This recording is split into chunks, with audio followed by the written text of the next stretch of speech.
Hi everyone, it's Christy. We are going to get started here in just a second. Just still getting some things set up and ready, and I want to make sure everybody can see. Scoot this more. All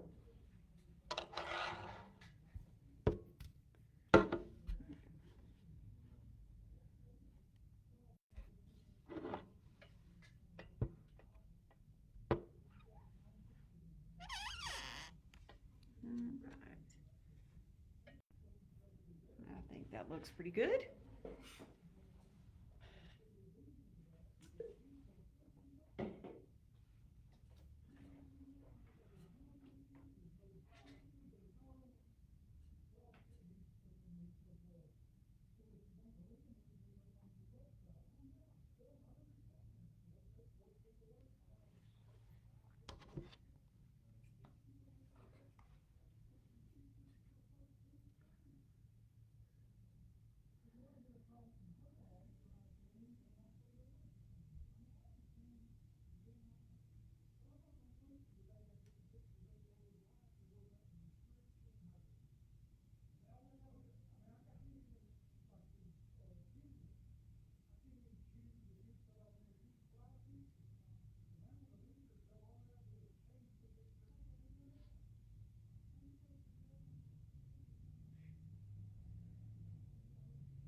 All right, everyone, it is 12:59, and this is Contracts 101. We are going to go through today the exclusive buyer brokerage agreement, the exclusive seller listing agreement, the purchase and sell agreement, but we are also going to be going through authorization to show unlisted property as well as the customer acknowledgement form. Because the one thing we forget quite often is that just because you are not representing someone as a client does not mean that you don't need paperwork as to how you are representing them. So um, that's kind of going to be the agenda. I'm going to try to get through all of them today, but at least, if nothing else, we're going to get through the three main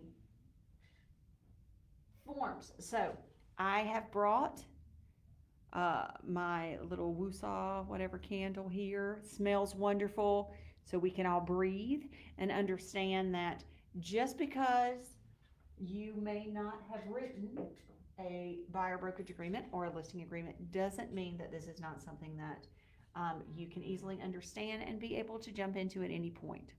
Okay, so let's take a look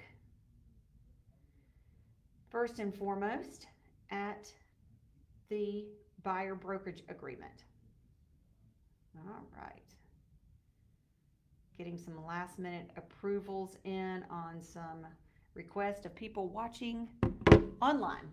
So with the exclusive brokerage agreement, buyer brokerage agreement, as well as the seller listing agreement, we at Coldwell Banker Realty have our own. Now these were written specifically for Coldwell Banker agents, for our clients, by attorneys that work with us here in Georgia.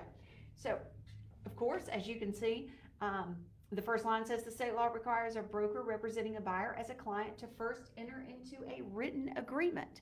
So of course, that's the most important thing we want to do is go into a written agreement. So that's what this is. We're going to walk through the agreement, what needs to be filled out, and how things need to be filled out, as well as what you need to understand. Now, one quick thing as I'm going through this, I want to let you know, of course, anytime you have any questions, please come and see me. All right. Every buyer situation is different. Every listing situation is different. I want you to take time to read the entire buyer brokerage agreement and the entire seller listing agreement, as well as the purchase and sale. We have a responsibility to the customers and clients that we are working with to know and understand exactly what this agreement says. So any questions at any time, we have people to help you. So let's jump into it. All right, so of course, the first line is for and in consideration of the mutual promises herein, the buyer, whomever that may be, is referred to as a client, and they are agreeing to work with Coldwell Banker Realty as the exclusive broker of the transactions. Now, number one says the exclusive brokerage agreement. Of course, this is the time where you let the buyer know that they are appointing Coldwell Banker as the exclusive real estate broker, and you as the agent to assist the buyer in locating home. Number two is the terms. That's the day that which this starts and the day in which it ends. On average, most people do anywhere from 3 months to 6 months. If you are looking at having an investor that's purchasing multiple properties, you can do this as long as you want to, 12 months. However, it is vital that you put the dates in here, and this is the dates when you go into this agreement. So if you talk to someone, this is why we tell agents to please make sure you're having that conversation with your buyer up front as to their choice and representations, because you need to go ahead and have this filled out. The next part is the independent contractor relationship. In the state of Georgia, we are all independent contractors. There is no one that is working with Coldwell Banker as an employee. So you want to make sure that you let them know that. It also says that the buyer acknowledges that the real estate licensee affiliated with the broker are independent contractors of the broker and are not employees, so that they understand that. Number four is the broker's duties to the buyer, which is pretty straightforward. We attempt in locating property. We assist to the extent requested by the buyer in negotiating terms, and we comply with all applicable law. That is what we are required to do. That is what it requests that we do as a buyer's broker. Commission. Now, here's where we start filling out boxes and then questioning what we fill out. So let's talk a little bit about this. The commission says the broker's entitlement to commission. Okay. It says if during the term of this agreement or during the protected period as defined in paragraph 6, the buyer enters into a contract for the purchase and sale, including a lease purchase contract, including a lease option contract, or exchange of real property with a seller, the buyer agrees that the broker shall be entitled to a commission. Okay? Now, we all know we're entitled to a commission, right? That's the only way that we get paid. So the biggest thing that we want to make sure of is that in this box right here, that we are putting the percentage of the sales price in which we want to get paid. Is that 3%? Which for most of us, it absolutely is 3. You can put 4% in there, okay? The next line says, while not required, okay? That's key. While not required. The custom in Georgia is for the seller to pay most of the commissions to real estate brokers. This obligation is usually created in a listing agreement between the seller and the listing broker. Now, generally, these agreements require the listing broker to share the commission it receives with the selling broker who is working or representing the buyer. All right? But it says, therefore, except as provided below, the commission shall be paid by the seller in the event the seller does not pay the broker the full amount of the commission. The buyer shall pay the broker the difference at closing between the broker's commission and the commission actually paid to the broker. Now, what does that mean? That means if you put 3% here in that little box that says 3% of the sales price, and you sell a property that they only pay 2.5%, by this paragraph right here, the buyer shall pay the broker the difference at closing between that 0.5%. Okay? People get a little disheveled about that. Well, let's be honest. You may get a little disheveled, but otherwise, how are you expecting to get paid? Correct? Because this is stating that if you, for some reason, do not get paid by the seller, the amount that you agreed to and or the full amount that is expected from the brokerage, 3%, that someone is going to compensate you. All right? Now, there are different things that can be done, and we can talk about them in the next Contracts 102 class or 201 class, where we talk about amendments and exhibits to a brokerage engagement or a purchase and sell agreement, where you can actually change that. But I want you to understand what this says. Okay? So this is all stating, if you go to a for sale by owner, and the for sale by owner says, I'm not paying a real estate commission, then your buyer is required to pay the real estate commission to Coldwell Banker. Okay. Now the second part of that, the B part, says separate commission on a lease.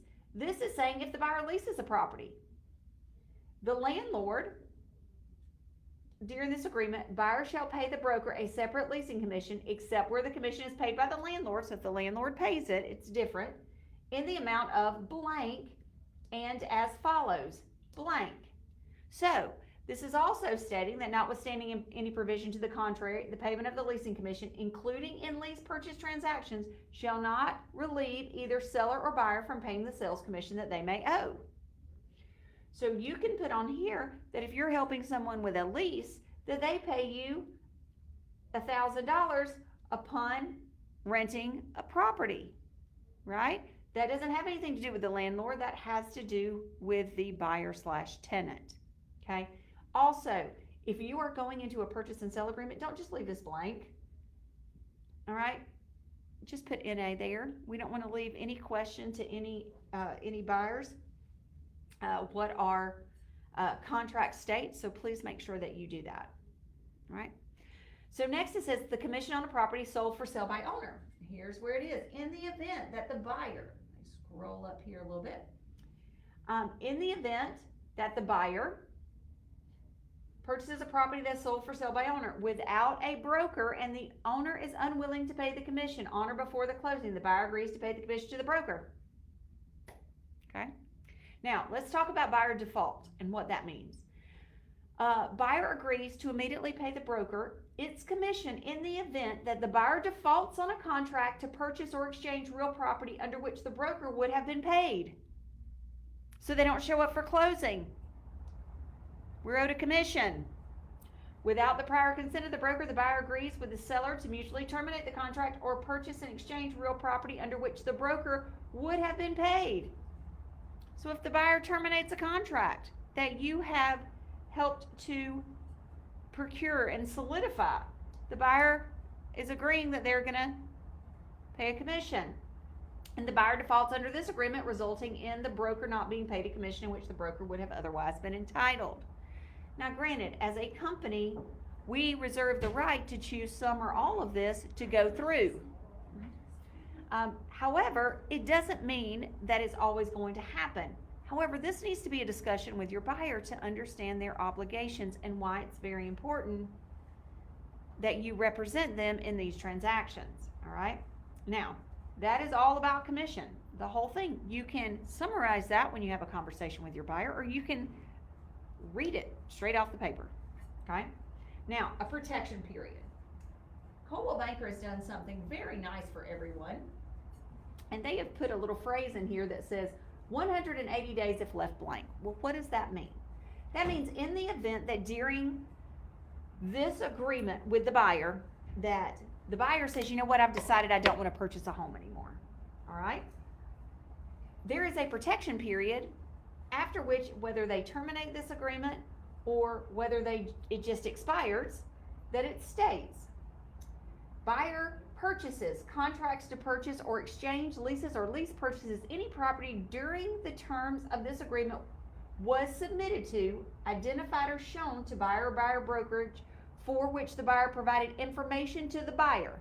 That's saying at any point during this agreement, you showed them property, you sent them property, you had discussions about property in which they went back afterwards and purchased, went under contract, or leased. The buyer shall pay the broker at closing or commencement of any lease if applicable the commissions or commissions set forth in paragraph 5, which we just talked about. The term protected period shall refer to blank days or 180 days if left blank following the earlier of the expiration of the agreement, the date that the agreement terminated, etc. All right, now let's be honest and let's play real hardball.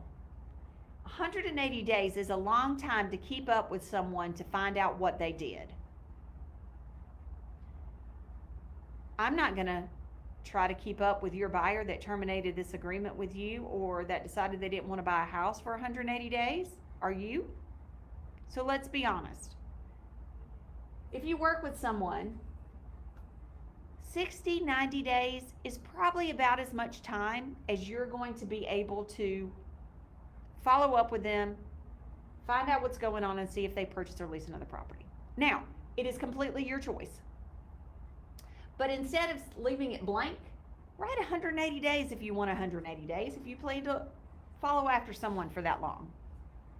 But don't just leave it blank, right? Because we want the buyer to understand when they sign this exactly what they're signing it for, right? Remember, our ultimate responsibility is to protect the public and to protect our customers and clients, our buyers and sellers. All right, number 7, super easy. The commission rights of the broker and the commission obligations of the buyer set for in, as far as paragraph 9, 12, 19, E, F, and G shall survive the termination or expiration of this agreement. So they can terminate the agreement. That doesn't mean all the rest of this goes away. Okay, it's very important. You can extend anything in this agreement, but you have to do it in writing. We don't do anything verbally in Georgia. Text messages does not count as writing. We need to do this on a form and in writing. No imputed knowledge pretty much means the buyer acknowledges that with regards to any property that they don't have any knowledge other than what the buyer or what the broker and the broker's licensees have had the conversation. Okay. Required state law, that is what it is. We're in the state of Georgia and we're going to keep all information confidential, which the buyer lets us know, and that is considered confidential by law.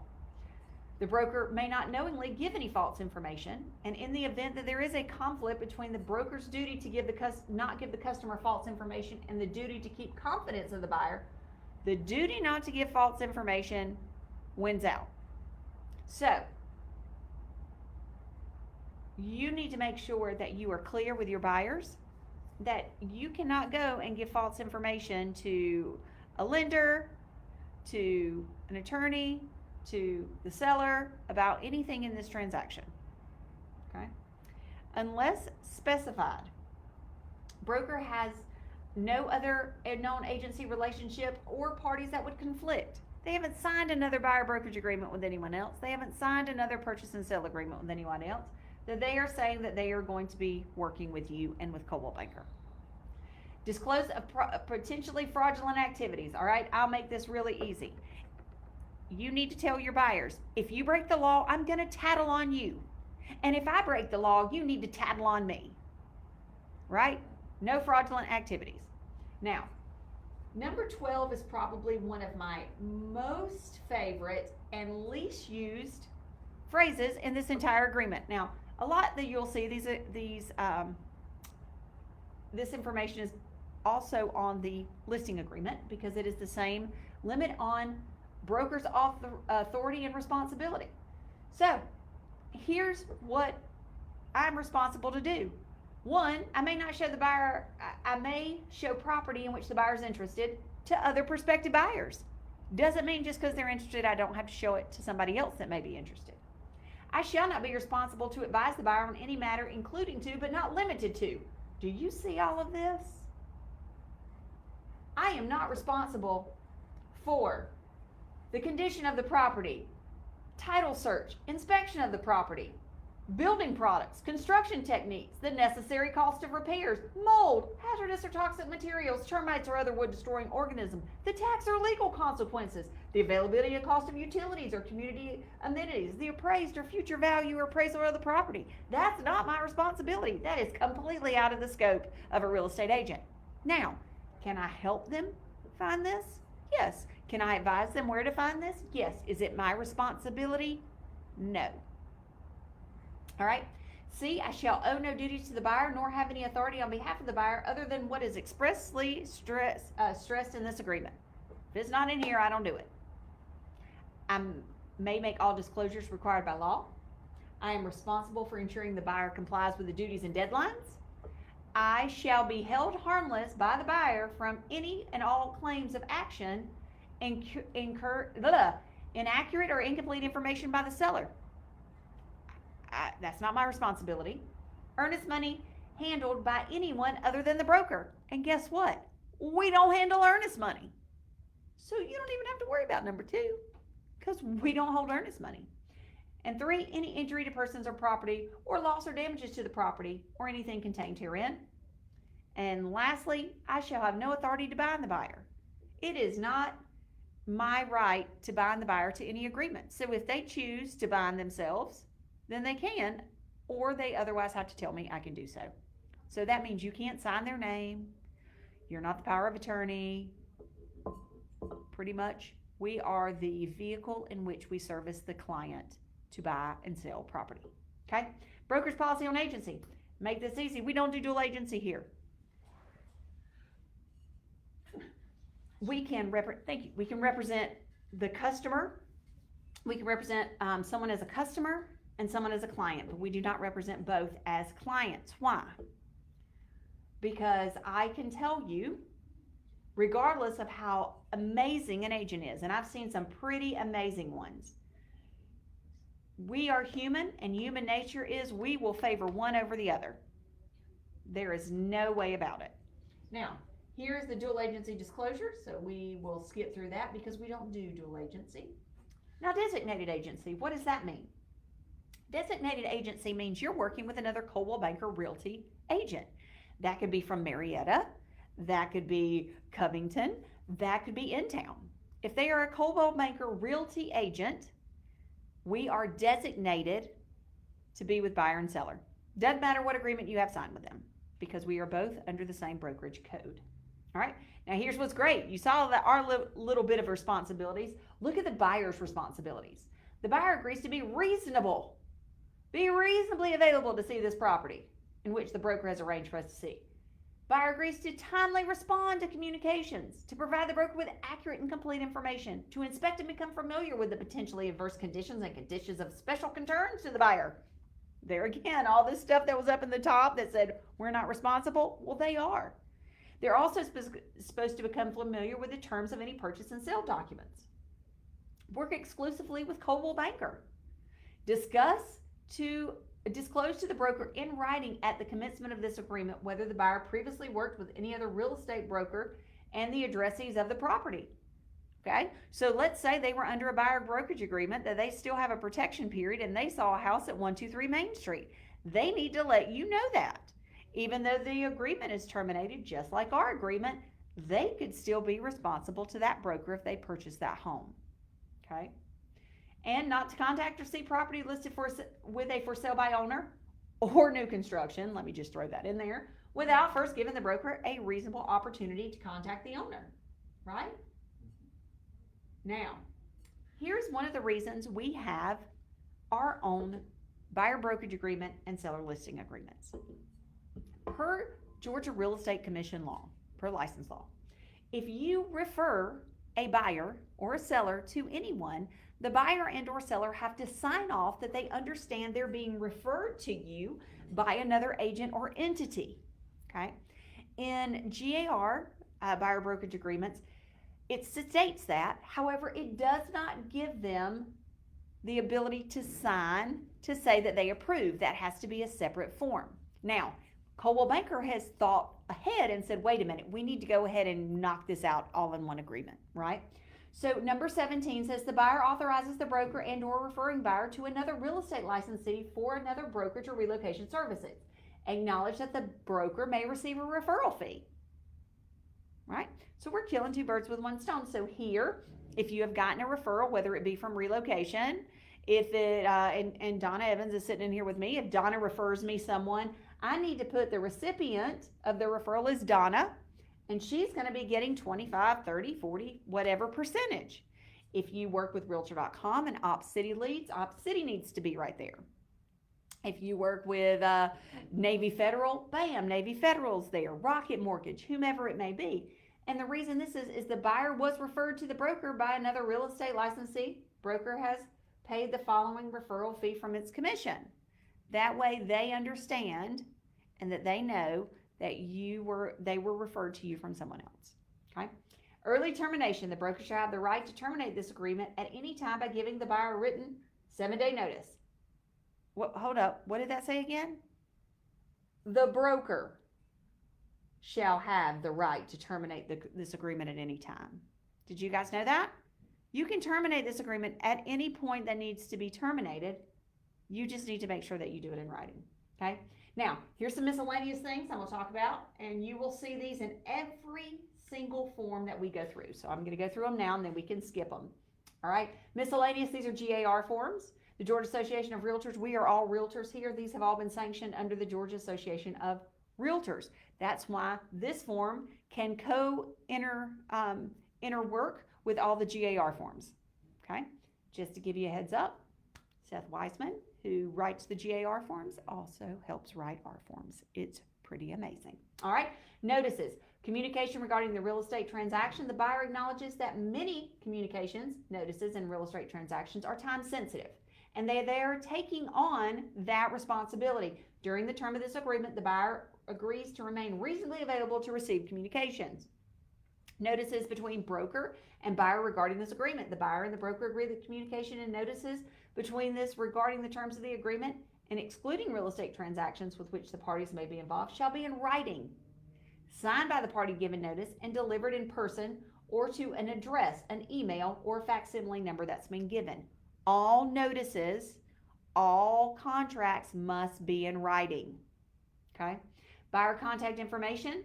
The buyer is setting forth that they're giving you the right contact information and the signature block of this agreement and expressly incorporated herein. Now, we've talked about this before, but if it's not on this contract, it doesn't exist per you.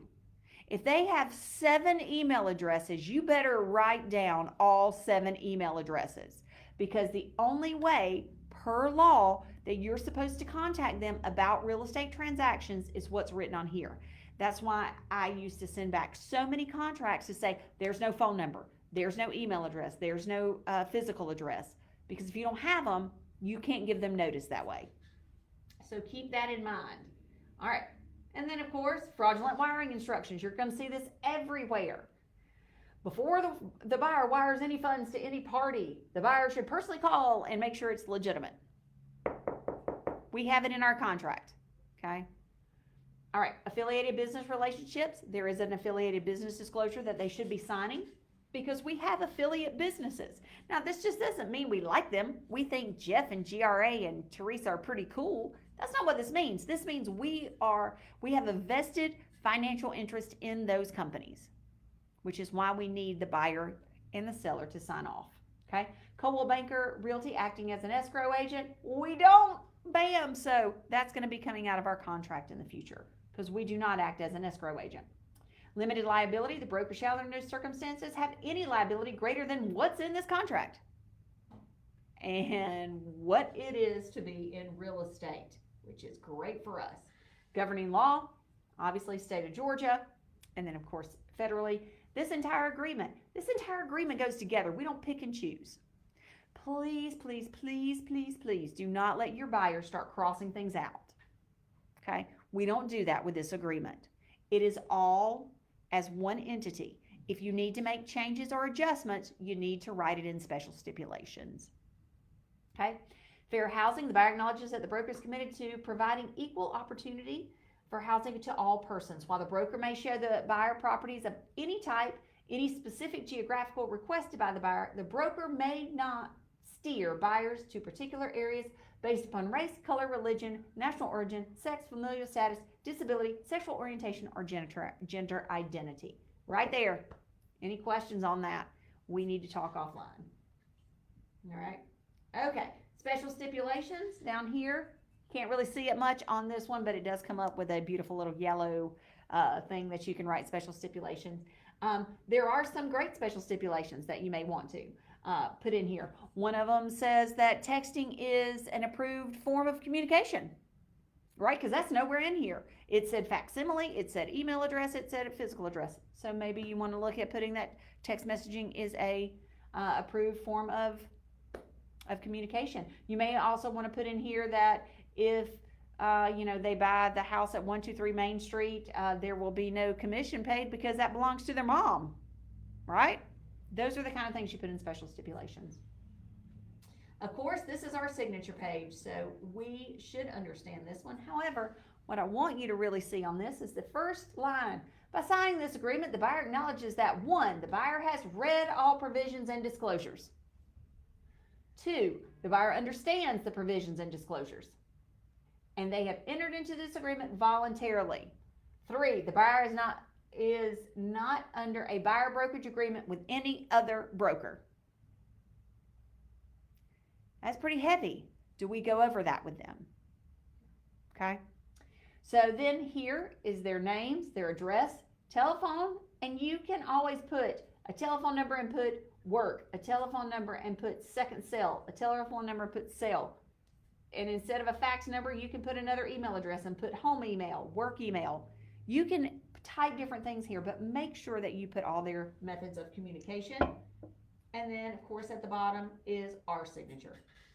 The reason that you'll see when you pull it up, it just says CBRB. All of our brokerage firms are CBRB. Johns Creek is CBRB 16. Covington is CBRB 39, right? So they just put CBRB because they understand you'll need to add additionals in. All right. We're going to jump to the listing agreement. Now you will see that except for a couple of small changes, the listing agreement is almost exactly in verbatim or word for word in what the buyer brokerage is when it comes to Coldwell Banker and protecting all of us. But we'll talk about it at the top. All right, so here again, agent, that's you. FYI, you should know that. FMLS and Coldwell Banker number, of course, this is if you want to put your FMLS ID. You don't have to. CBRB 39 and 16 is us. All right, so this is the top of it says, for and in consideration of the mutual promise contained herein. That is your seller's name. That makes it pretty simple, right? It's your seller's name. And as we found out this morning, as Caitlin was talking, please make sure that it is their legal name and they're not signing Bob Smith and their name's Robert James Smith III, right? We want to make sure that they have their legal name. All right, so I'm going to jump on my little soapbox here because, of course, you guys know I love this section. All right, so our listing agreement is for what is the address? What is the city? What is the county? Can I tell you how many people forget that? Come on, people, county. And what's your zip code? And you only have, to be really honest, 2 options, okay? Unless you're doing a condo, you need to select A or B. I don't want to see anybody select C, because unless you can fill out every single line on this, you don't have a solid legal description. So let's make it easy. You all have access to gsccca.org. You can pull the legal description. You can make copies of it. You can attach it here too. Or you can go on to tax records and put in the deed book and page. Those are your only options, okay? If you have a problem with either one of those, I will be happy to sit down with you, but that way you are foolproofing your listing agreement, okay? Because there won't be a question of, is it listed correctly? All right, the terms, just like before, it's your listing period. Now, I've had a lot of people that have questions that say, well, what if it's coming soon? Or what if they want to do some work, but they want to go ahead and sign an agreement with me? There's a couple of different options. The first thing is, if you know you're going to list this in 2 weeks, go ahead and put 2 weeks. You can always make an amendment to it and put an addendum that changes your brokerage engagement. But if you want this to be a coming soon, and they want it to be a coming soon for a week, you need to have this listing agreement in place before you put out a coming soon. Why? Well, the biggest reason is because people are going to see that home, and if you don't have it listed, they can come back, the seller can come back and say, well, they actually saw this house last Tuesday and our listing agreement didn't go into effect until Friday. We don't want any confusion, okay? So we want to make sure that you are putting the terms as of the day that you or Coldwell Banker or anyone else will be marketing this property as for sale by Coldwell Banker, okay? Here again, the independent contractor relationship. We have already gone through that. And the broker's duties to the seller. Oh, well, you know what? Let's make this pretty easy. 1, our best efforts to produce a buyer ready, willing, and able to purchase this property at this much money. That's how much you put the price in there. Okay? That's all that means. And then, of course, the sellers will initial the bottom of each page. Now, we talked about, yes, we're going to try to find a ready, willing, and able buyer to purchase it at that, but we're also going to assist to the extent requested by the seller in negotiating terms and filling out pre-printed real estate forms and comply with all applicable laws. Pretty simple, right? All right, number 5 is the commission. Now here, as we said, it is typical in Georgia, not required, but typical that the seller pay the real estate commission. So the seller agrees to pay the broker a commission of, this is the total commission. This is not your part. This could be the seller's going to pay 6%. The seller's going to pay 9%. Whatever. Like we talked about with Real Vitalize, this could be 15%. Okay? Of the final sales price of the property. Now, A, the broker or its affiliate licensees procures a ready, willing, and able buyer to purchase the property at the list price or any other price applicable to the seller or acceptable to the seller, which pretty much means if they agree, if they list it for $400 and they agree to sell it for $300, you have procured a ready, willing, and able buyer. Okay. Number 2, the seller enters into a contract for the seller exchange of the property with any buyer through the efforts of the broker, its licensed affiliate, or any other person, including the seller himself. Just because the seller talks to somebody at the grocery store that comes and buys your house does not mean you're not entitled to a commission. The seller refuses at a time when the property is not under contract to accept a bona fide written offer to purchase the property, meaning the following terms. The purchase price is to be paid in cash or equivalent. At closing, the offer is not contingent upon the buyer selling any other property. The offer is not subject to the seller warrants or representations, those warranties contained. And it says here, goes for the GAR Form 201, to the property at closing by a limited warranty deed. Pretty much, he sells the property, he owes a commission. Okay? Notwithstanding the above, in the event there are multiple offers, the seller's decision to call for prospective buyers to make their best offer within 10 days of the date of the first offer shall not constitute a refusal under Section 3, but the term net purchase price is subjective above all means to purchase the price after deducting all fees. Okay? Now, B states that the broker shall share the commission with a cooperating broker, if any, who procures the buyer of the property to pay such a cooperating broker blank %. So if you put 6 here, you can put 3% there. Now, I will say we are not a discount brokerage. So we are not going to pay buyer's agents 1% and we're going to take 5%. Not really the way it works. Now, it could be 2.5 and or 2.5 and 4.5 if you were doing some extra. It could be it could be 3 and 3. You could actually give a buyer's agent 4 and you can take 2. However, if this deviates any amount from our standard 3 and 3, you will need to have a conversation with me so we can make sure that we put that in writing so that we are all on the same page. Okay, that is a requirement for Coldwell Banker.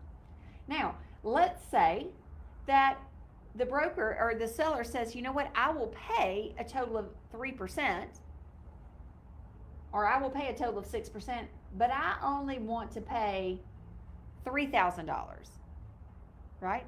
They don't have to put a percentage in here. You can put a dollar amount, but you have to put one or the other, okay? Also understand, which I love this, see where this says or? It's this or this, not both. And you don't have to fill out both, okay? If the seller during the protection period sells or contracts to sell the exchange of the property to a buyer who has made an offer on or was introduced, visited, received information, or inquired about the property while we had it listed, they owe Coldwell Banker a commission. Okay? Now, seller representation. Let me explain this because it can be very confusing for people. Except as expressly disclosed in this paragraph, the seller represents that the property is not any part of a pending bankruptcy. They say that it's not subject to any foreclosure proceedings or lawsuits that could affect the title and is not subject to the court-approved a part of a divorce proceeding. and this is not a short sale. If A, B, C, or D apply, you have got to write it right here to disclose what's going on. Okay? Required state disclosure. The broker and its affiliate licensees agree to keep everything confidential. We may not knowingly give false information. If it's confidential or false information, we can't give false information, and there's no other agency, just like in the buyer brokerage. No imputed knowledge, disclosure of potentially fraudulent activities, limited on broker's authority and responsibility, broker's policy on agency, designated agency are all exactly the same. We have to disclose that to everyone. Now, I love this. Number 13 says the seller's duties, just like we had buyer's duties, theirs are a little bit more. They will presently have title to the property. If they don't have title, we can't sell it. Don't even try to list it, even if they're working on it, right? It makes it so frustrating. If they haven't gone through probate, there's no point in doing this. They're not going to be able to sell the property. If they are quit claiming it to their daughter so their daughter can sell the property, you can't sell it. It's not the daughter's, right? Understand that unless the person that is signing this agreement has title when they're signing this agreement, you do not need to do this. B, will cooperate with the broker and its affiliate licensees to sell the property to a prospective buyer. Will make the property available for showings at reasonable times. Will provide the broker and the licensees with accurate information. Will inspect the property for hazardous or dangerous conditions and correct or eliminate such conditions. Shall comply with local, state, and federal laws. Okay. Marketing, advertising, and data. This is another thing here that helps protect us because it says that we're going to put it in the MLS. It says the seller agrees that the broker shall own and control the listing, descriptions, photographs, and other data or intellectual property gathered, compiled, or aggregated by the broker or its affiliate licensees in connection with marketing this property. Okay. This also says that the images and recordings are not the property of the seller. They are the property of the brokerage. Multiple listing service that we're going to put it in both Georgia MLS and FMLS. Lock boxes. A lockbox could go on the house, and if it does, that doesn't mean it's yours. It doesn't mean it's the seller's. It means it belongs to the brokerage. No marketing by the seller. Now, the seller is encouraged to communicate the availability of the property to be sold or bought by acquaintances, friends, and families. However, the seller acknowledges that the broker is granted the exclusive right to market and show the property, and therefore the seller shall not engage in any other marketing efforts, including but not limited to holding open houses, distributing marketing materials, that's flyers, brochures, videos, putting up signs, creating posts on property on websites, or other activities without the broker's prior written consent. Wow. How many times do you see that doesn't happen? Right? Seller's property disclosure statement. This right here says that within 3 days, you're going to get one from the seller. The seller shall provide the broker with a current, fully executed seller's disclosure list. And within the same time frame, if it's prior to 1978, they're going to give you a lead-based paint description or disclosure. In the event the seller defaults on this agreement, the seller, in addition with other obligations set forth, must reimburse the broker for out-of-pocket costs and expenses incurred without limitation, printing and copying, mileage at the highest rate the IRS allows, expenses to advertising the property. The seller shall pay all cost fees and charges to remove the listing from the MLS. The payment of these cost fees, charges, and expenses by the seller shall not waive or limit the broker's rights to assert any other claims. Do we even tell sellers that? Because I know every agent I talk to get mad. Well, I spent a whole lot of money on that house and they pulled it off the market. Really? Did they realize that you can ask for reimbursement? Keep your receipts. Right? And then acknowledgement. The broker shall have the right in its discretion to increase or decrease the offer of compensation to cooperating brokers, and the seller may be notified of any change, provided, however, the seller is not obligated under this agreement to pay more than the amount set forth. So you can change the agreement to be 2.5, 3.6, or 3 and 3, or 2 and 5. Granted, we are very specific with that. We don't do that. However, we don't have to tell the seller how much we're paying to a co-oping broker. Referrals, here again, I love it. The seller authorizes the broker and its affiliates to refer the seller to another real estate licensees or brokerage for brokerage or relocation services not related to the property. So right there, they're agreeing to it just like the buyer had to. This we have actually put into the agreement. Okay? Indemnification. In addition, if you guys don't know what indemnification is, that's a very hard word for me to say. Pretty much they're holding us harmless of anything and everything. If the seller's negligent representation, omissions, actions, or inaction causes this to terminate, any loss or theft relating to the use of the lockbox, or from seller's failure to remove secured valuables at open houses, the existence of undisclosed material facts, third-party vendor list, the installation or designation location of a yard sign, the presence of danger or hazardous condition to the property or pets, and if anything arises from criminal or negligent acts of a third party. That's not our responsibility. Okay?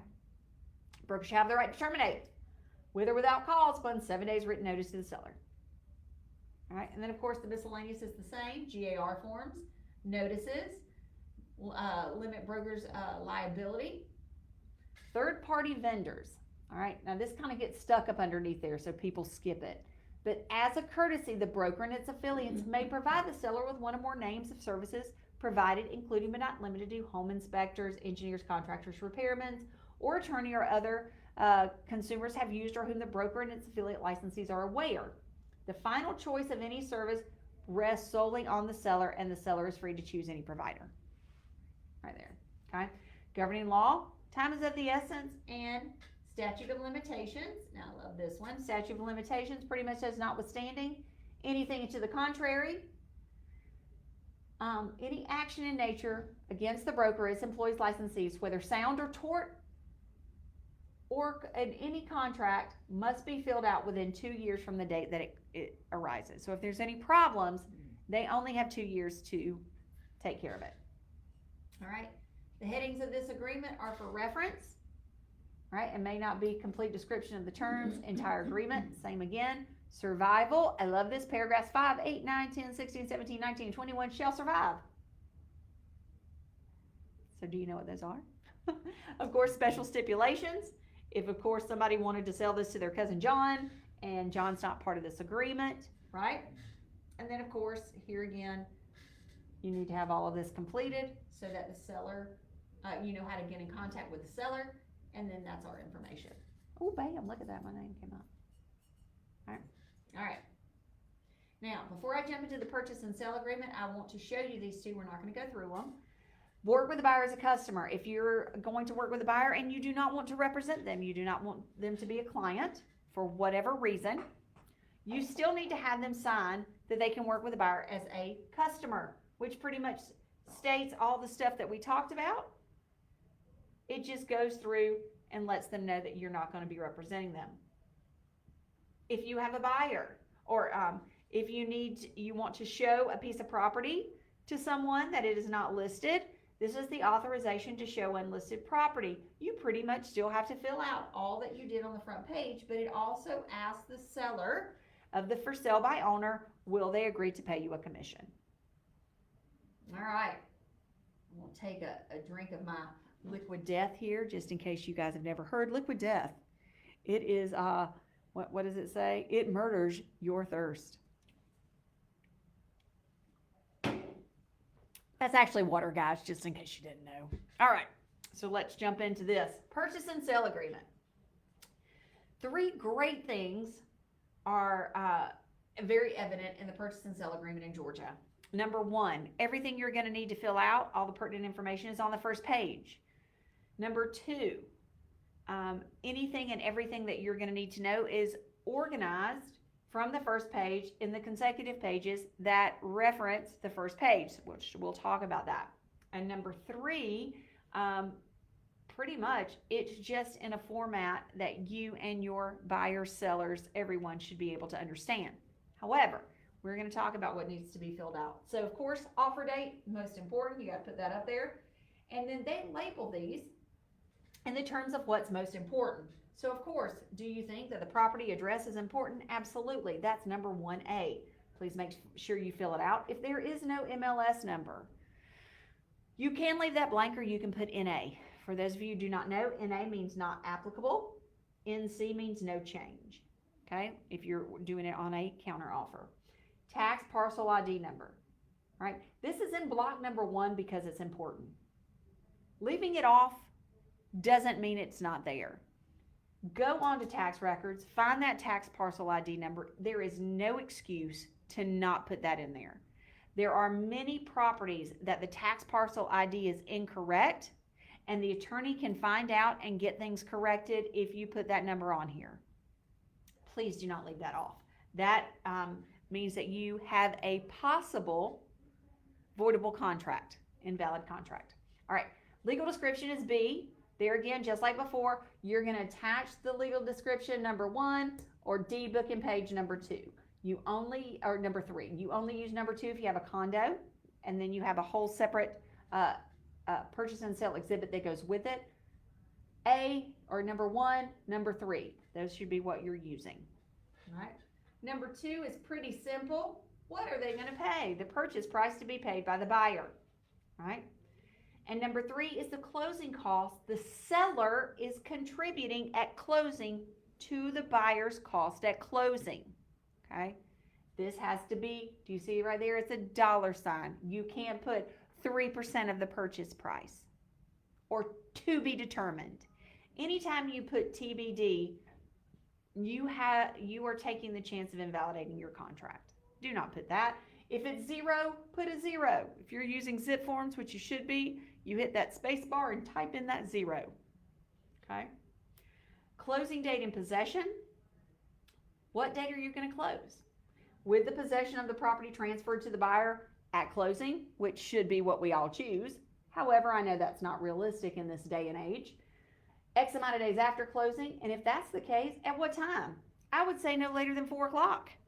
Why? Because what happens if you say 9 o'clock at night and they're not gone? Where are your buyers going to sleep? Right? That gives you time. AM or PM. And then this is huge.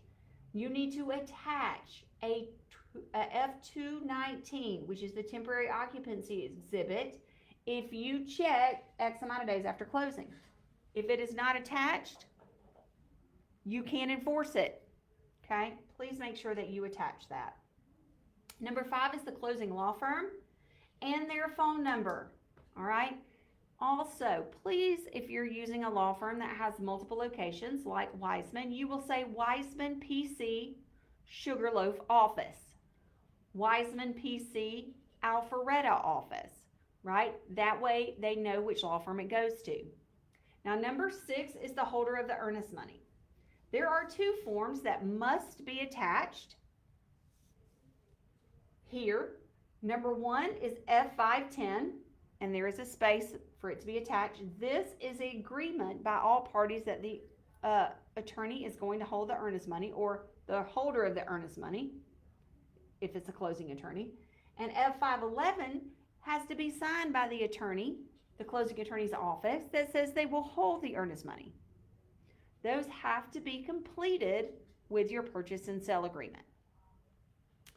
Number 7 is the earnest money, okay?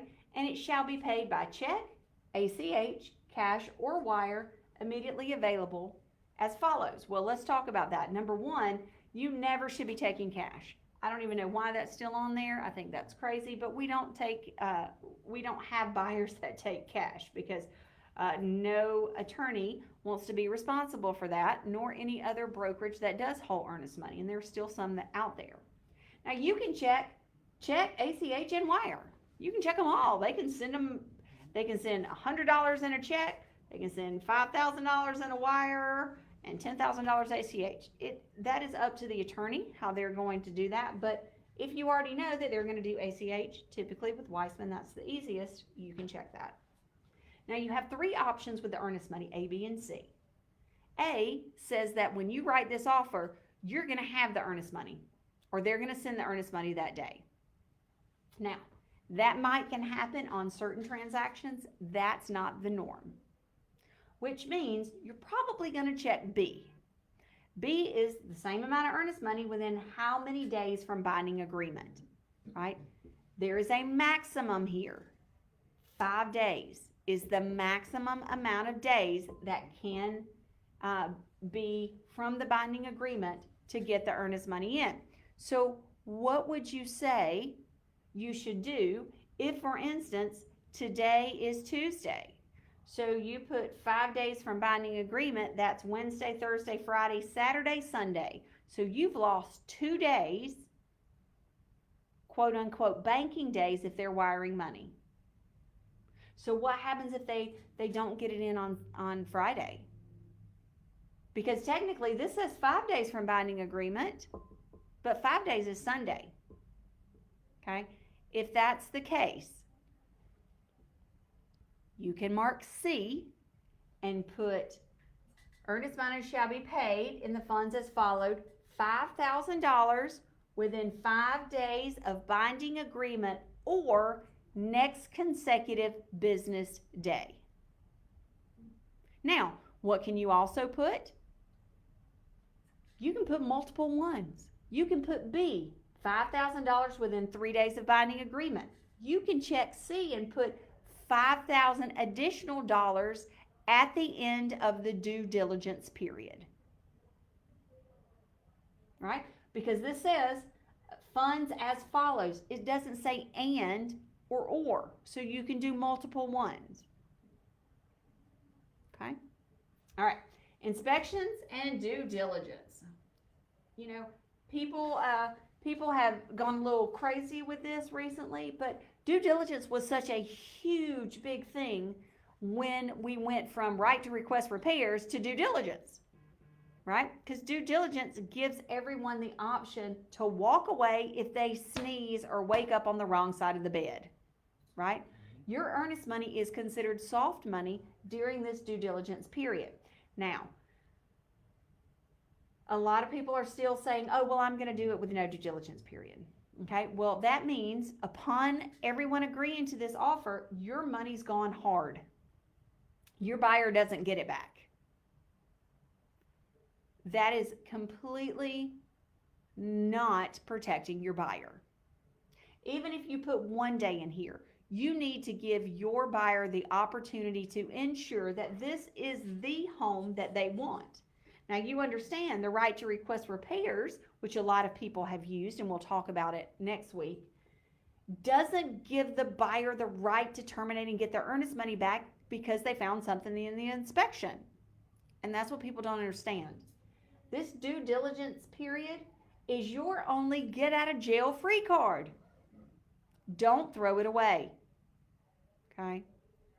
So if you put 6 days from binding agreement is today. Due diligence day 1 starts tomorrow. It is the day after the binding agreement date, which means your binding, if this was 6 days, today is the 13th, you would count the 14th, the 15th, the 16th, the 17th, the 18th, the 19th is your last day of due diligence. So that is the last day. The 16th, or the 19th, the 19th at 11:59 p.m., they have up until that time to terminate this agreement and get their earnest money back without any questions. Okay? All right. Option payment. Now, I'm going to read this, and I'm going to try to read this slowly and put emphasis on what option money is. Option money is not money that is necessarily going back to the buyer. Option money came into existence during the frenzy after the downturn when investors were putting multiple offers on multiple properties and then terminating all of them, but yet holding properties off the market for 10 days or more and then terminating them. Okay, so it got to be very frustrating. So one of the things that the Georgia Association of Realtors decided to do was to help the sellers not hold their property off the market for no reason. Hence, option money. Option money, right, in consideration of the seller granting the buyer the option to terminate this agreement. Okay? So there's already a due diligence period, which let's say 10 days. So the seller has paid $10 in non-refundable option money, the receipt insufficient of which hereby acknowledges, plus, so for those of you who don't remember from real estate school, you cannot have a contract without consideration. Consideration is money of some kind, right? Goods or services or money. Well, they put $10 because you have to have consideration. However, it's not just $10. The buyer shall pay directly to the seller. Let's stop right there. This money doesn't go in escrow. This money's not held by you as an agent. This money's not held by the attorney. This money, option money, is paid directly to the seller. The additional option money of how much? Are you going to pay him an extra $1,000, $500, $5,000?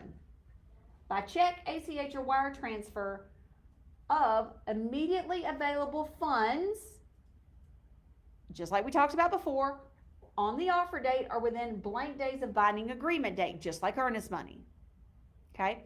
This is money that the buyer has the legal right to pay directly to the seller, saying, I need you to hold this house off the market while I have a due diligence period.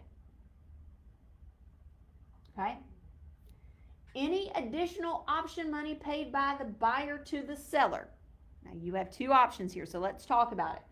The seller shall be subject to the lender approval. That pretty much means you're asking the seller to give it back to you at closing, or to have that amount of money deducted from what you are paying to them. So if you give them $5,000, then the attorney's going to take off $5,000 on the HUD statement because of the option money. Okay? But it's still paid directly to the seller in case the buyer defaults. And then the seller gets to keep that $5,000.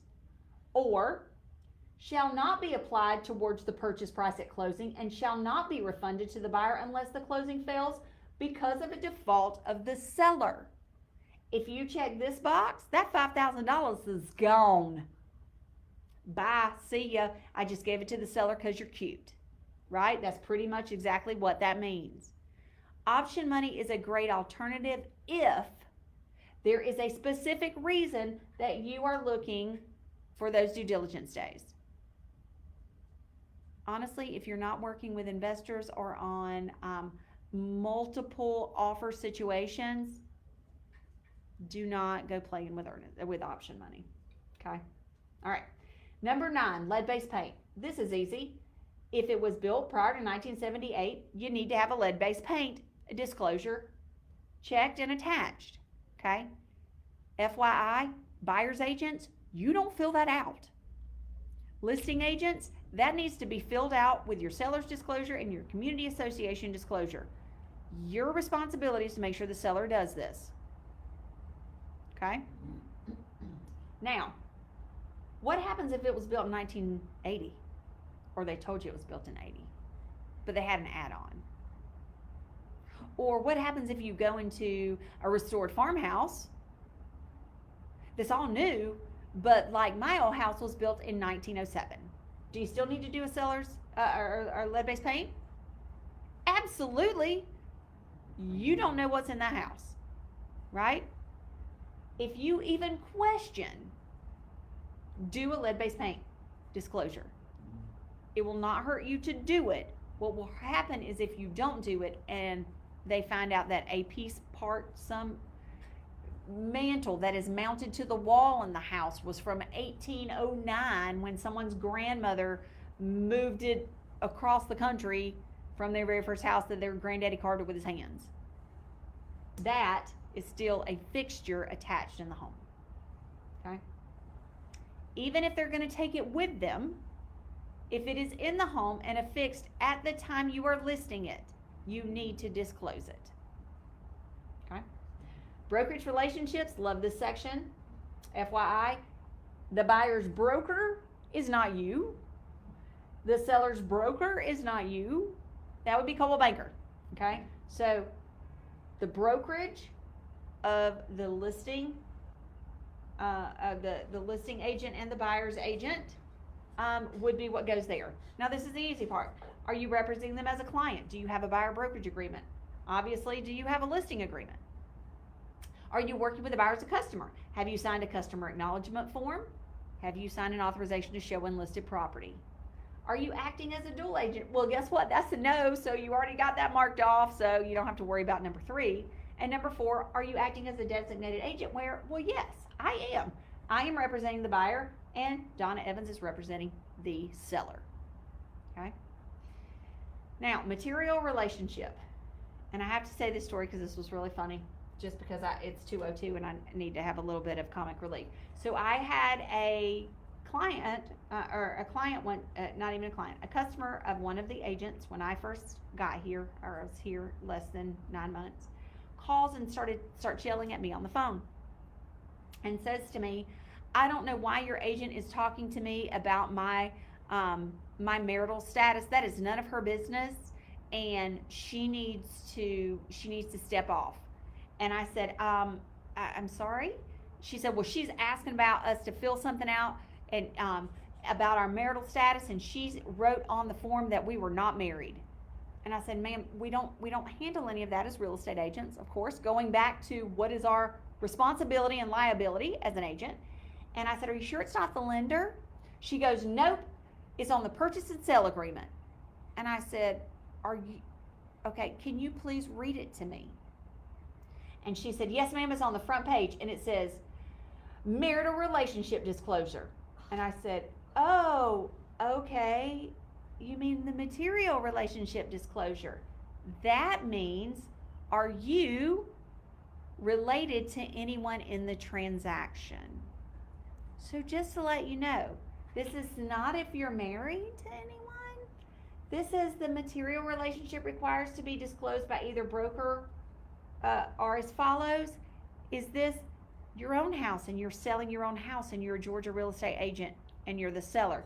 Is this that the buyer is your cousin, or that the seller is your brother through marriage, twice removed? I don't care how you phrase it. If there is none, put none, right? That way no one questions. This is not if you're married. This is our material relationship disclosure. Please don't leave it blank. Okay, because we see a lot that are left blank, and then we come to find out that the agent is part owner in the house, and we never knew that. All right, so that's very important. And then people will forget this time limit. It's a little bitty box. I really think it should be at the top or in bold letters. Don't leave it open. If you leave it open, that means technically in 6 months they could come back and sign it, right? I don't care if you do 6 o'clock, 11 o'clock, noon on a certain date. Standard around here recently has been a couple days just because of the situation. I never did a couple days. You know in 24 hours if you want this house or not, or if you want to sell this house. However, times are a little changing. It shows my age, so you just do what's good for your buyer. All right. Now, I'm not going to read through all of this. However, I want to point some things out for you to read. All right. This, section B, further explains the corresponding paragraphs from section A. I mean, it's very self-explanatory, but I want you to read this. Because if someone comes up and says to you, well, tell me, what's my rights to examine a title? You can say, well, on the purchase and sale agreement, B of purchase and sale of the warranty says the buyer may examine the title and obtain a survey of the property and furnish the seller with a written statement. You just need to make sure you do it in due diligence, because then if you find something after due diligence, you're going to have it really hard time to terminate, right?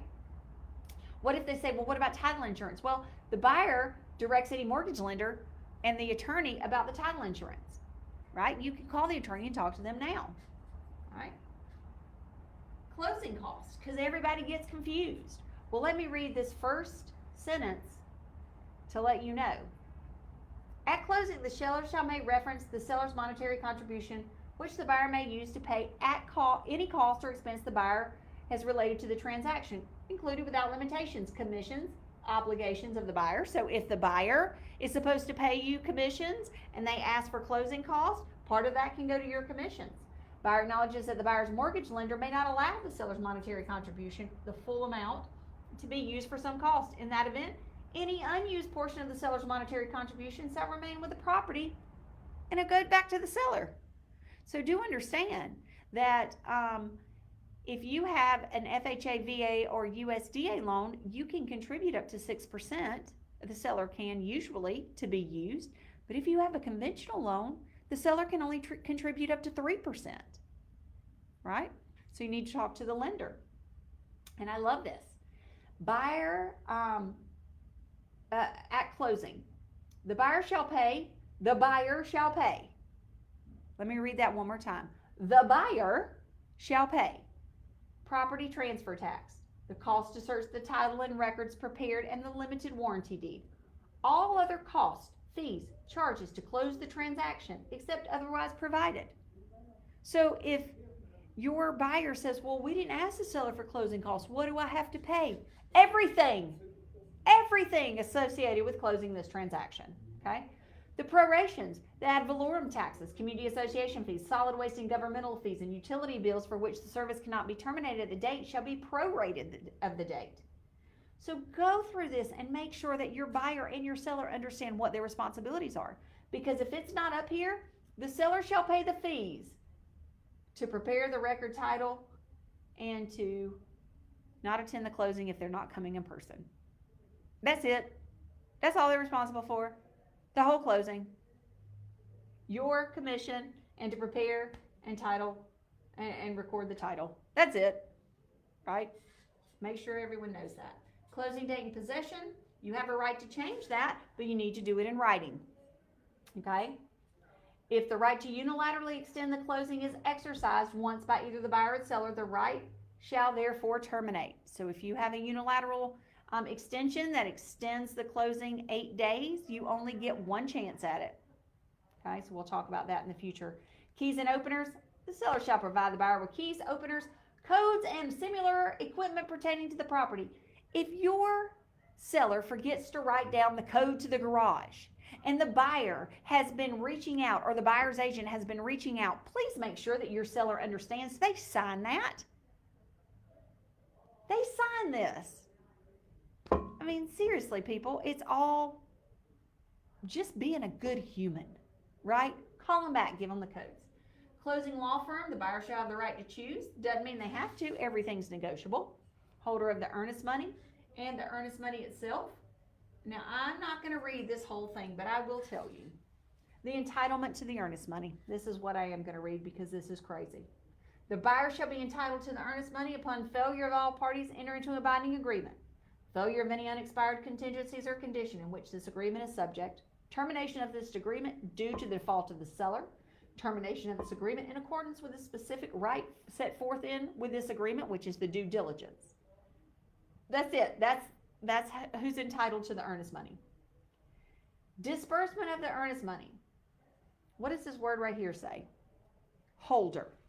The holder shall disperse the earnest money upon the closing of the property, subsequent written agreement, an order of the court or arbitrator, or the failures of the party to enter into a binding agreement, whereas there is no dispute.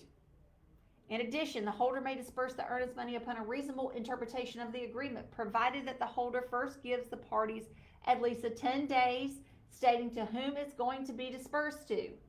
Any party objecting can write a written notice, which means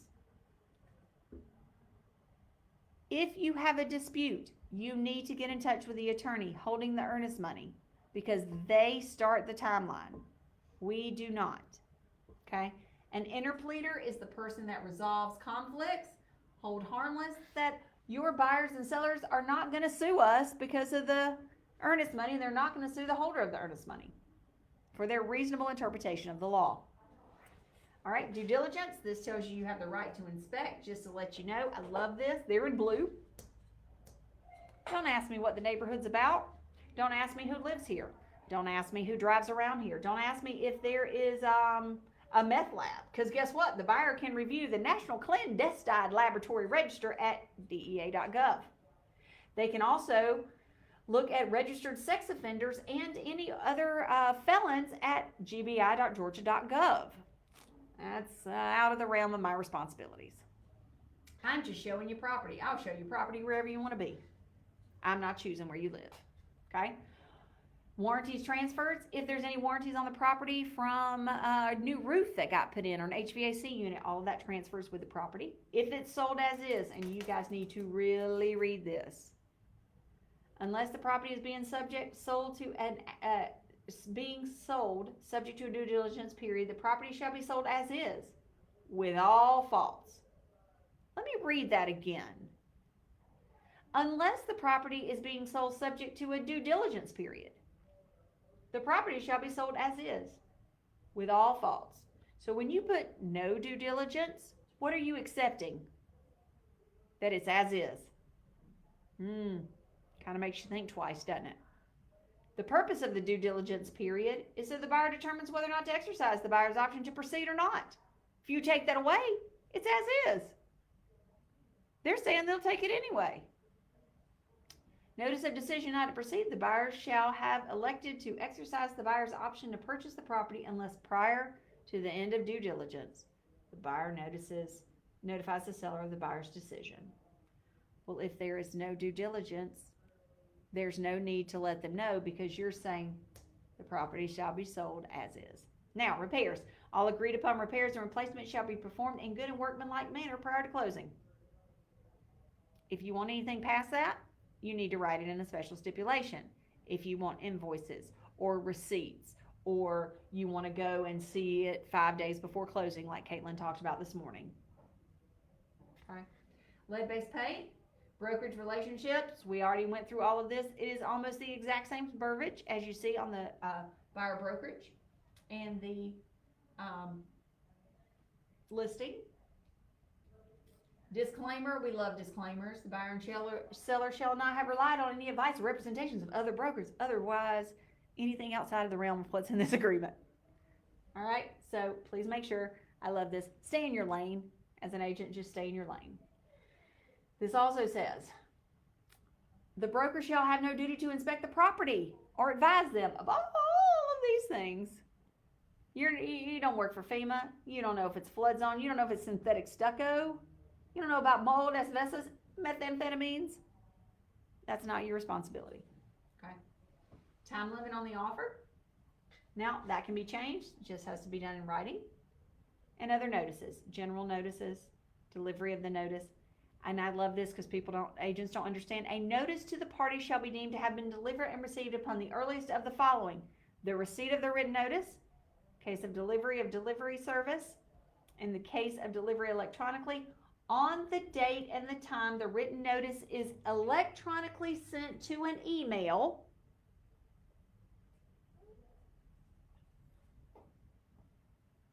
even if it is not opened by the recipient, it is deemed to be sent notice.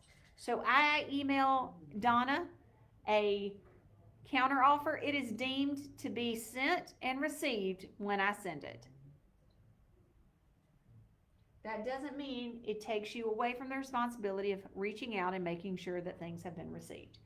Now, on the flip side, if you're an agent, don't not read your emails. This is how people communicate.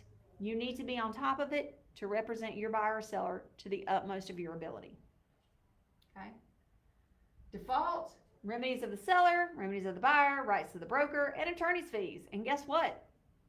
Pretty much, in the event the agreement terminates, we have the right as the broker to go after liquidated damages, right? The buyer, if it doesn't close due to a default of the seller, the buyer can seek performance with an attorney, with counsel. You know what the remedy of the seller is? Seller's sole remedy shall be to retain the earnest money as full liquidated damages. That's it. I had a seller one time say, well, when's my due diligence period? I said, it was the years you lived in the house before you put it on the market. You had a lot longer due diligence period than the buyer does. You didn't want to sell it, don't list it. Right? That's their due diligence period. Once they put that house on the market and they accept an offer, that's it. They don't back out. All right. Risk of same damage to the property, and I love this one because it says something in it about like nature or whatever, like, you know, where is it? That they agree that they're going to take the property in the same condition in which they saw it. If something's happened, unbeknownst of any rights or natural disasters, that, you know, the buyer has the right to walk away. Yeah, Axia. Other provisions: condemnation, consent to share non-public information, duty to cooperate, electronic signatures. of course, entire agreement, extension of deadlines, GAR forms, governing law, no authority to bind, notice of binding agreement date. All of these are just like on the other forms. It's just here again as well. Objection to the binding agreement. Now, we've had a lot of people that said, well, what if somebody wrote that today was the binding agreement and it was not, it was supposed to be yesterday? Okay.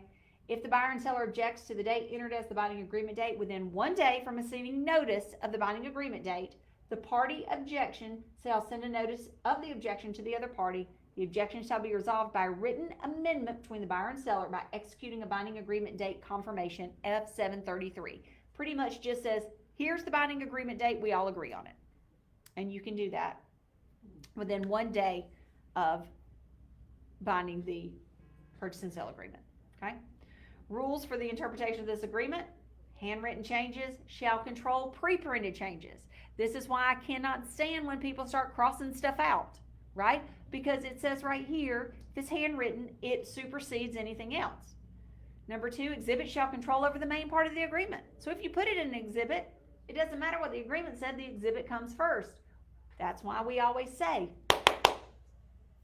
use the financing contingency exhibits because they supersede the agreement, right? Special stipulations control over both exhibit and the main bodies, right? So if you put in special stipulations that you're going to have an escalation clause, well, I'm sorry, you've already just negated what you put in the financing contingency. Please make sure you keep things straight. And I love this one. Notwithstanding the above, any amendatory clause in an FHA or VA exhibit shall control over inconsistencies or confliction provisions with anything. They're called super forms. Because I don't care what you put as an escalation clause. If FHA isn't going to finance it, they don't have to buy it. And that can happen with FHA or VA the day of closing. So those two forms, the amendatory clause supersedes everything, which is the amendatory clause. For those of you who have not written a contract, this is the appraisal. Okay. Statute of limitations, there again, they have 2 years. Survival of the agreement. Terminology. So they're saying here, and I like this part where it says the letters NA or NA, if used in this agreement, shall be not applicable. It is what it is. All right. Definitions, banking day definition, binding agreement date, the broker, a business day, just a day in general. Material relationships, cyber fraud. Please make sure they know that. And of course, the limit on broker's responsibility. Now, you gotta love this page, right? Because this is all your exhibits and addendum.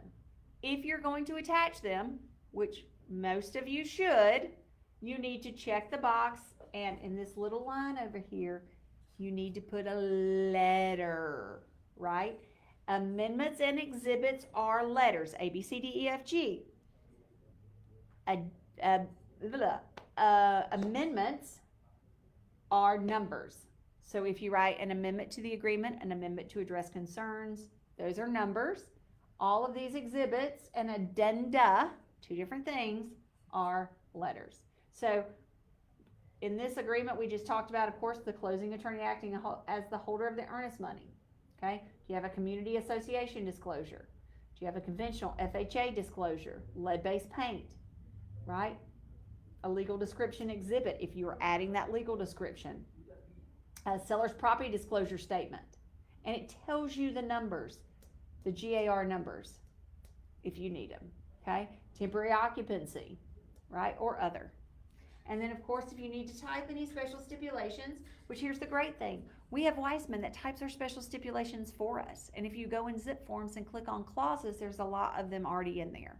You should never have to write a special stipulation. Last time I checked, I think we only have one person in the office that might have their law degree and are members of the bar. All right. And then, of course, lastly, but certainly not least, is our signature page. And this will be the last thing I wind up talking about. If you have it, which you should if it's your client, they need to sign it, they need to print it, and you need to make sure that you're putting the seller's email address, even if you don't put their address. It doesn't hurt to put their address, but the email address is needed on here by the attorney's offices, and it makes it very frustrating when they don't have those and then they're reaching out to you. Of course, make sure your information is correct, your office code and broker code. And here's my soapbox, one more thing. Don't leave that blank. if you were the buyer's agent and you were filling this out and you fill out your information, do not be a lazy person and not go on to MLS and fill out this information. It takes you 5 minutes and your contract is complete. The only thing the other agent should have to do is sign it. Do not send any form to any office, any broker, any agent that is not completed, because it makes you look like you can't do your job. If you need any of this information, I can show you where to find it on Georgia MLS, FMLS, you name it. At worst, pick up the phone and say, hey, Christy, you know what? I cannot find your MLS office code and broker firm number, and I am sending you an offer. Do you mind giving me those so I can have the contract complete? It's respectful and the right thing to do. And then, of course, our binding agreement date. Understand that the binding agreement date can only be signed by the representative of the client. So if I send this over to Donna and Donna signs it, Donna sends it back to me, and then I bind it because I'm the last person to be notified, and a notification to the broker is a notification to their client. However, let's say that Donna sent it and I am representing the buyer as a customer, right? I send it to Donna, Donna signs it, her seller signs it, she sends it back to me. I can't bind it because a notice to the broker is a notice to the client, but I'm working with a customer. So who has to sign this? The buyer, because they're the last person in the party to be notified, and only a representative can sign that all parties have been notified. All right, guys, that's a lot of information in an hour and a half. I hope that you got something great out of this. If you have any questions, let me know. Next week, we'll be finishing up and going through some exhibits and addendum and talking about what goes along with the buyer brokerage, the seller listing, and the purchase and sale agreement. So thanks so much for joining us today. Me and Donna, the only one sitting in here. So I'm going to go and finish quenching my, murdering my thirst with my death water. We'll blow out my candle here so you can see that we're all good. And I hope you guys have a fantastic day. We'll talk to you soon.